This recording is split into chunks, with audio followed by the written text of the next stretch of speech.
Today, a shameful assault was made on our democracy. It cannot, however, deter us from our responsibility to validate the election of Joe Biden and Kamala Harris. For that reason, Congress has returned to the Capitol. We always knew that this responsibility would take us into the night and will stay as long as it takes. Our purpose will be accomplished.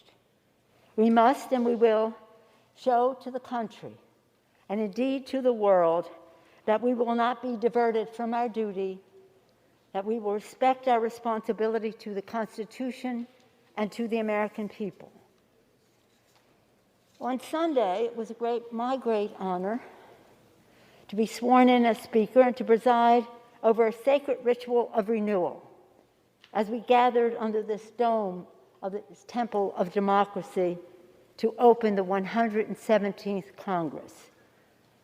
I said that as we were sworn in then, we accept a responsibility as daunting and demanding as any previous generation of leadership has ever faced. We know that we're in difficult times, but little could we have imagined the assault that was made on our democracy today.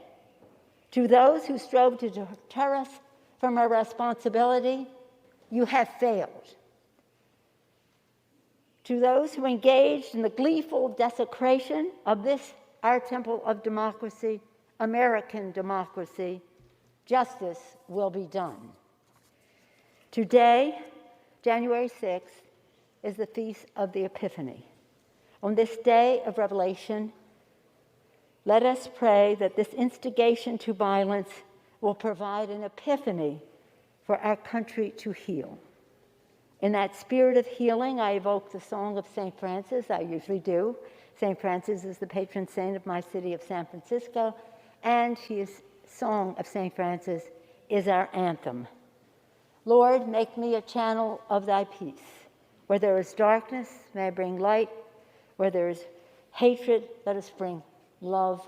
Where there is despair, let us bring hope.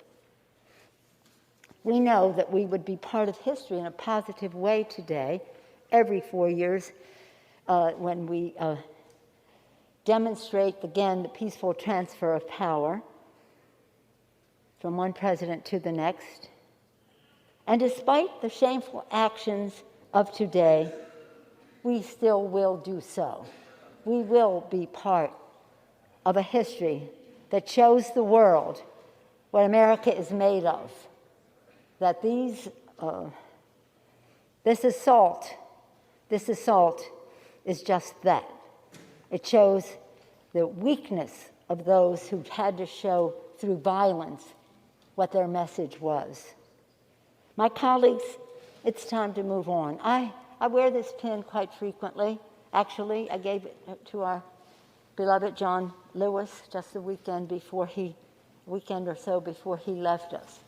And it's a flag of our country, a flag of the United States of America.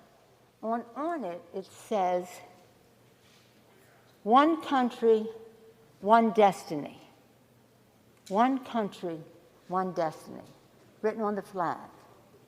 That was also what was embroidered in Abraham Lincoln's coat that he had on that fateful night.